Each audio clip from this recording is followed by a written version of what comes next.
All right, so let's deck tech. Let's let's get to the deck tech for the next shot at seeing if we can make an improvement here. All right, so kind of going back to basics here. One of my last lists had like a big split in the sideboard, which was an interesting, fun experiment. But you know, yeah, for some reason, just hasn't been working out as much since I got that 5-0 result. So let's actually go back to basics with trying 4 of each. And one thing I missed is that Pillage is just really really good. Like sometimes juking the opponent is like really the best strategy we can have. Instead of like trying to like you know what do you call it, Oblivion Stone or ensnaring bridge them. Just try to hit their basics. You know what I mean? And this also hits artifacts. It's just very flexible. Yeah, I don't know what to say. Just Pillage. Really like it. It's not perfect, but I mean, gets the job done. So I'll play all 4 of them again. Okay, and then here's Blast Zone. So you know what? I miss Blast Zone. I see some people recommending changing Radiant Fountain to Blast Zone.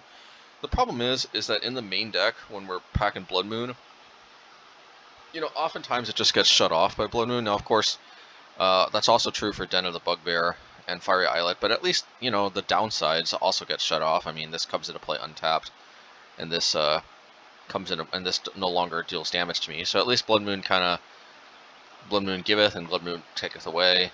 But with Blast Zone, at least as compared to Radiant Fountain in the main deck, I mean, Radiant Fountain just usually gains some life, then Blood Moon comes down, and then basically it's no downside because we gain some life, and then Blood Moon color fixes the Radiant Fountain. So, but I could be wrong about that, but just Radiant Fountain in some matchups is just so invaluable. It's just hard to explain, but just I just really like it. And now we have the option, especially in games where we're not going to be playing Blood Moon, where we can side out the Radiant Fountains for Blast Zones. It's that simple.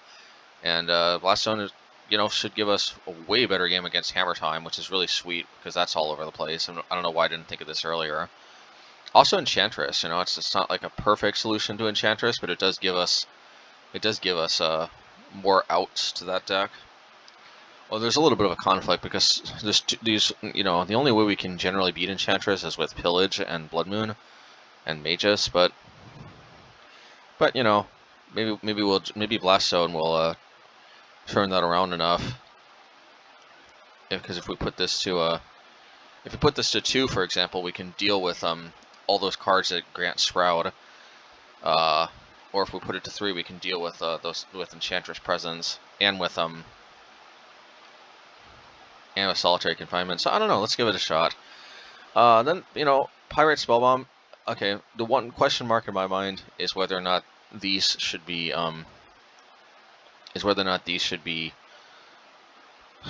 Kozlik's return, in light of the fact that Blast Zone is a pretty good flex slot, so like we don't need like a flex card like this. But one thing I like about Pyrite Spellbomb is that there are some decks like Hammer Time, for example, where sometimes if they drop like a turn 2 pro red creature, we need to deal with that immediately, or we're just gonna die the next turn to like double hammer or something. I mean, true, they could wait till turn 3 to play it and then put hammer on it, but if they wait till turn 3, there's a possibility we might drop Blast Zone, and then let's see. So let's just work this through.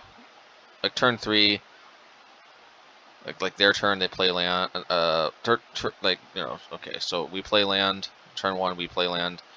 Turn 2, I mean that next turn they play land. Our turn we play land. Their turn they play land. Our turn we play Blast Zone. Their turn they play their pro red creature. So you see what I mean? Like, yeah, they can wait till turn 3, but then by that time we can pump up Blast Zone to 2, and then we can deal with their pro red creature, hopefully. Now of course when they're on the play, that may not be an option because then they can play their pro red creature. Then next turn we play Blast Zone, but then that might be too late. But at least we've got an option on the draw. When we're on the play. Geez, Hammer Time can be a really silly deck sometimes, because, I don't know, maybe we can drop 2 Pyrite Spellbombs. Yeah, exactly, we can drop 2 Pyrite Spellbombs, that's something we can't do with 2 Kozilek's Returns. I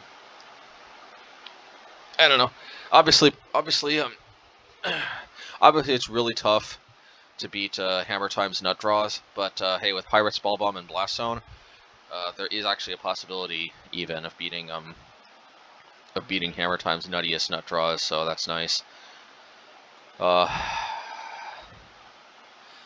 I think 2 Mages is still a necessary evil as long as Amulet Titan is in the format. I mean, I still see Blue-Red Storm running around from time to time.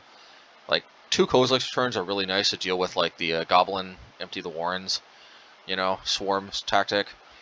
But I still see way more Amulet Titan than Blue-Red Storm. There might come a day where we definitely want to swap the Magus for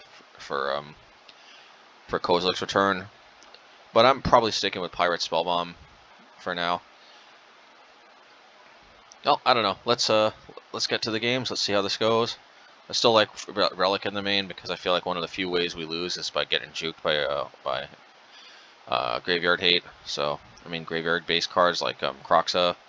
So I don't know. We'll see. All right, let's get to it. All right. Yeah. So shout out for the patrons, and yeah, I apologize, but my microphone mysteriously, the new microphone is just mysteriously not working. The power light is on and everything. I don't know why. I don't know why it just stopped working. So I don't know that I can still return it. Maybe there's a warranty for it or something. All the right settings on the computer. It's picking up the right microphone. So it's just for some reason it's just not picking it up. In any case, I have turned off any background noises, and I'm using my my headset microphone instead of my computer's microphone. So hopefully this is the next best thing until I can get that sorted out. In any case, been a little bit under the weather, so this video is going up a little later than usual. But yeah, I'm definitely on the upswing. So definitely excited to get this week started. Thank you so much to my patrons. Thank you to new patrons this week, Ichiro Suzuki, Andrew Watts, and thank you to the existing patrons, the patrons who have been here, who've already signed up, since before last week. Frederick LeMay, Puvilis Tomasauskas, Alexis, Jeremy Elder, Brett, Michael Patton, Tyler Smith, Jonas Sandiger, SWDJP, Alexei Sherbakau, Brendan Hopgood, Trent Crofts, Jeff Clark, Adam Boyd, Cody Bryam, Alex Wilson, Gabriel W., Rodrigo Tomazzi, Ichiro Suzuki, oh yeah, and Andrew Watts, double shout out to the new patrons. So yeah, thanks a lot for all of your support. Yeah, definitely it's kind of unreal that I'm still getting more patrons. I definitely appreciate it. Never could have imagined that I'd be getting the kind of support I am, but definitely very much appreciated. So yeah, so let's just get a little peek at what we've got in store. So actually first let's we've got on the MHayashi gaming channel, we've got the Mono White Taxes / Stoneblade. This time we're trying Ephemerate. We've seen Ephemerate used to great effect against us sometimes in the past. Now we get to harness the power for ourselves. So if you're interested to check this out, of course it's going up this week on MHayashi Gaming, but if you want to see all of the videos combined into one in one big video, all right now, then definitely consider joining my Patreon. Just a little extra something for my patrons that I hope they enjoy. And of course, we've already seen this the deck tech for Obosh Hammer, so I don't think I need to say too much more here. I might just attach this shout out video to the Magic Mat content. I think that pretty much everybody that is subscribed to the MHayashi Gaming channel is also subscribed to Magic Matt, so I think I don't think I'll be leaving anybody out. I don't think, at least. But in any case, it's just I guess I've just been a little bit under the weather lately, and it's just been a little bit. Believe it or not, it's been a little bit difficult for me to get this recorded, just because I have not really been feeling up to making a recording lately. But you know, like I said, I think I'm on the upswing. So yeah. And then we got we're going to try Hall of the Storm Giants in mono blue Merfolk next week. Not this week, but this coming next week. And yeah, you know, I don't know what to say other than just that I thought I might give the D&D Blue Land a try, considering that Den of the Bugbear has been exceeding expectations in the Obosh Hammer deck.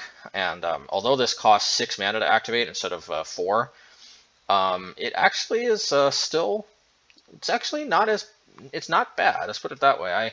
It's definitely exceeding my expectations, and this is why I like trying these things out, because sometimes, you know, I had assumed that this would be just not where I wanted to be, because it would be almost impossible to activate. But that's not necessarily true. I'm surprised both that I'm activating it more than I thought I would, which is not to say it's a lot, but more than I thought I would. And it's also not screwing me up as much as I thought it might. The coming into play tapped doesn't seem to be causing that many problems when it's after the first 2 turns. So, you know, anyway, if you're interested to see how this goes, I've got all of these videos combined into one, also on the Patreon site. So if you're interested to see that, consider joining as well. And of course, for those who want more Infect content, we've got Infect coming up this the week after next, and we're trying out, as the thumbnail might suggest, Plague Mirror. You know, Mono Green Infect definitely has some chops, and I think that the alternative Infect creature options compared to Blighted Agent, they're clearly not as good as Blighted Agent for the most part, but they're better than they look. And especially if you're playing you know, Cathedral of War, sometimes playing Cathedral into Inkmoth into like a two mana colorless Infect creature is definitely has its value, and you can't do that with, like, you know, with either a Blight Mamba or a Blighted Agent, you know, like a colored 2-drop Infect creature. In any case, yeah, definitely looking forward to. I'm excited to. You know, I mean, well, I guess I've already played, but I'm excited to hopefully see what you all think, and hopefully you'll enjoy these as much as I enjoyed making them. And yeah, have a great week, everybody, and yeah, take care, and all the best.